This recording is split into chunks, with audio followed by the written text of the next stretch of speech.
There's a great Chinese story. It's a Chinese proverb. It's told many ways, but here's the way I heard it. A young man is born with an unbelievable gift for horse riding, and everyone in the village says, "You're so lucky." And the monk says, "We'll see." And he falls off his horse and breaks his leg, ends his career. And everyone in the village says, "You're so unlucky." And the monk says, "We'll see." And then war breaks out, and all the young men are sent off to battle, but he can't go because of his busted leg. And everyone in the village says, "You're so lucky." And the monk says, "We'll see." And the point is, good, bad, I don't know what those things are. We perceive things as good or bad because of the lens we're looking through. And what I have learned about my own life and my own career is that every strength that I have has liability, and every weakness that I have, there is hidden opportunity, right? So for example, self-confidence, really important, got to have self-confidence, right? The liability of self-confidence is sometimes you come across a little cocky. Liability. You have to manage that. It's called humility. We like humility because what it means is I don't believe my own press, right? That's what humility is. I have these strengths and I acknowledge those strengths. I understand I have to manage them for fear that they will actually become liabilities.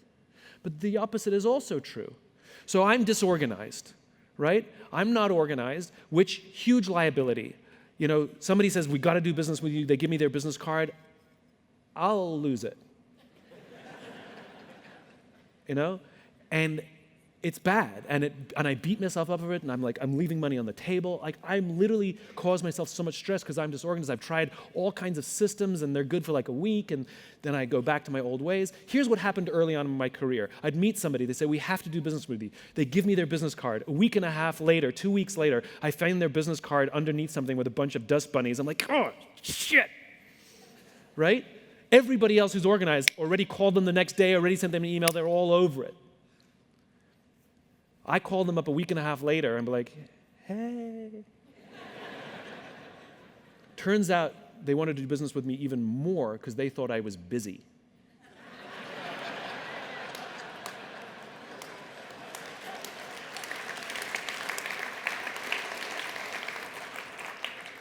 Good, bad, I don't know. Now, I'm not taking pride in my disorganization. I'm simply saying in all of my weaknesses, there are hidden opportunities. And what I'm trying to do, again, I don't believe in good, bad, right, wrong. I believe in balance. And what I'm trying to do is recognize that when I beat myself up, where's the lesson? I've stopped trying to think of things as right decisions and wrong decisions, and now I try to think of them as right decisions and lessons learned. And I will beat myself up if I didn't learn the lesson, I repeat the mistake. That hurts me. But the biggest mistake I've made in my life that caused me more pain, that I had to overcome, was the false belief that I have to know all the answers, and when I don't, I have to pretend that I do.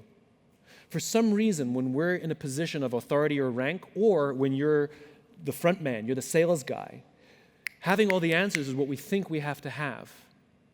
And it turns out, when we have an answer for everything, people actually don't believe we have an answer for anything. Because nobody has the answers to everything. And the biggest lesson I learned in a professional context, in a meeting, in a sales opportunity, when somebody asks me a question, for me to say, "I don't know," or "Let's find out together," or "There are other people who are better qualified to do that than me." I remember in early sales meetings when I learned this lesson, I used to be great at everything because I had to be, right? I got to portray confidence in it as a new business. And it got to the point where it was so hard to win business that at some point, I think I probably in a moment of weakness, quite frankly, I was probably exhausted. That's usually how one learns these lessons, because you let your guard down. In a meeting, somebody said, "We want you to do this, this, and that." I'm looking at tons of money on the table, and I said, "I'm really good at that. I'll do that. I'm okay at that. That, I really strongly recommend you hire somebody else because I suck at that. I'll work with them, but I won't do it." The fact that I said that, they wanted to hire me to do everything even more because they've never had anybody that honest. All the other sales guys who were pitching their business for the same thing told them they were great at everything. I was the only one who said, so. So the whole idea of saying I don't know, even to my own colleagues, I need help, profoundly changed the course of my life. Turns out we're constantly surrounded by people who want to help us, including our own clients, but they didn't offer their help because they didn't think we needed it, because we said we knew everything. So for me, that lesson was one of the biggest mistakes that I've made in my whole career. And I think when you say it was something that went right, was having the courage to ask for help when I was in really bad shape, when I was really down, to simply call a friend and say, I'm struggling.